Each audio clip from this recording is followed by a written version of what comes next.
Nasihat Pendeta Rip, Dr. Yakub Sulistyo, STHMA, untuk channel Cahaya Islami, karena banyaknya kontradiksi Bible yang dibongkar. Dan kita akan tanggapi pernyataan beliau dalam alur videonya. Mari kita simak. Shalom Aleichem, Besem Adonai Yeshua HaMashiach Weruah HaKodesh. Perkenalkan, nama saya Yakub Sulistyo.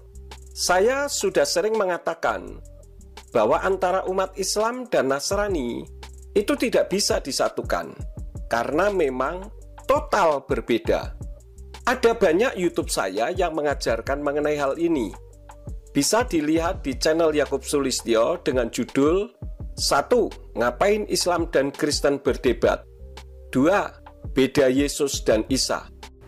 Menyikapi perbedaan Yesus dengan Isa yang seperti pendapat Pendeta Yakub, umat Islam sebenarnya tidak pernah menyamakan, karena dari semula nama Yesus tidak pernah ditemui terdapat dalam Al-Quran.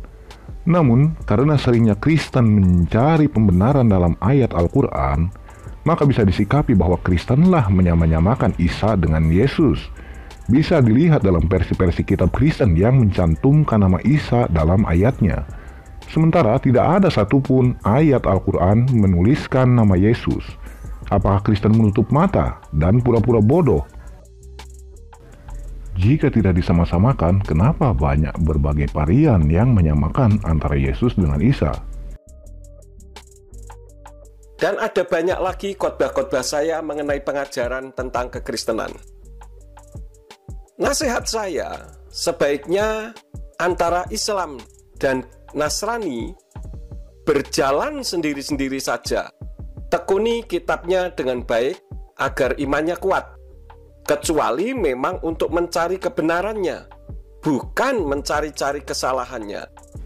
Channel Cahaya Islami tidak pernah mencari-cari kesalahan, tapi apa yang ditayangkan benar adanya, karena tidak ada pelintiran atau merubah bunyi ayat-ayat kontradiksi tersebut.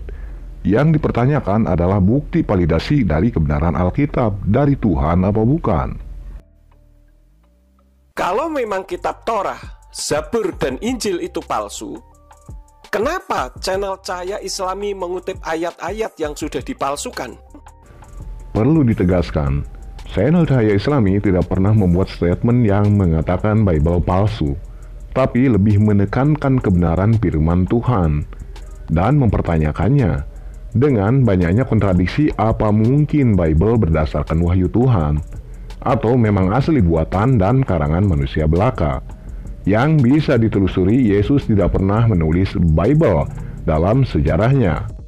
Lalu bagaimana mungkin tulisan manusia biasa yang bukan pelaku yang berperan di sana bisa dikatakan kebenarannya?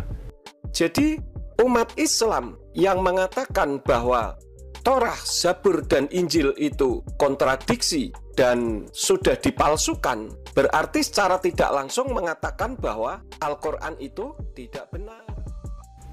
Ini kesalahpahaman Pendeta Yakub. Injil dan Torah yang mana dulu yang benar? Islam diperintahkan dalam rukun imannya untuk mengimani Taurat dan Injil dan kitab-kitab Allah sebelumnya, dalam artian mengimani keberadaannya pada masa-masa Nabi tersebut ada. Bukan untuk mengimani isinya yang sekarang yang disebut Bible. Karena Allah sudah menyempurnakannya dalam Al-Quran sebagai kitab terakhir yang diturunkan pada Nabi Muhammad sebagai nabinya yang terakhir. Maka dari itu, segala apa yang ada dalam Torah dan Injil pada nabi-nabi tersebut berakhir masanya. Karena telah diganti seiring digantikannya peran nabi tersebut pada masing-masing umatnya. Jika Pendeta Yakub menyamakan Bible dengan Injil, maka itu kesalahan besar. Ingat, Injil pada zaman Nabi Isa dalam Al-Quran jelas bukan Bible yang sekarang dipakai umat Kristen. Kita lihat fakta dalam Bible sendiri. Matius 4 ayat 23. Yesus pun berkeliling di seluruh Galilea. Ia mengajar dalam rumah-rumah ibadat dan memberitakan Injil Kerajaan Allah, serta melenyapkan segala penyakit dan kelemahan di antara bangsa itu. Nah, Injil siapa yang diberitakan Yesus tersebut? Apakah Injil Matius, Markus, Lukas, dan Yohanes? Jika Kristen menjawab bahwa Injil yang dimaksud adalah diri Yesus sendiri, di ayat ini jelas Yesus menunjukkan pada suatu benda. Simak ayatnya, Matius 26 ayat 13. Aku berkata kepadamu, sesungguhnya di mana saja Injil ini, sekali lagi, Injil ini diberitakan di seluruh dunia, apa yang dilakukannya ini akan disebut juga untuk mengingat dia. Jadi jelas, Yesus di sana menunjukkan sebuah benda, yaitu Injil ini. Berarti bukan menunjukkan pada dirinya sendiri. Buka kembali Yohanes 17 ayat 8. Sebab segala firman yang engkau sampaikan kepadaku telah kusampaikan kepada mereka, dan mereka telah menerimanya. Mereka tahu benar-benar bahwa aku datang daripadamu, dan mereka percaya bahwa engkaulah yang telah mengutus aku. Nah, firman yang mana yang diterima Yesus yang telah disampaikan pada mereka tersebut? Apakah firman Matius, Markus, Lukas, Yohanes, dan Paulus? Jadi, jika pendeta Yakub menyimpulkan Injil dalam Al-Quran adalah Bible, itu salah besar. Karena dalam Bible sendiri tidak ada Injil Yesus seperti yang dijelaskan ayat-ayat Bible tadi. Silakan dipikirkan, jika tidak ada Injil Yesus, maka Bible dari siapa? Salam akal sehat. Jangan lupa dukung kami dengan cara share, like, and subscribe.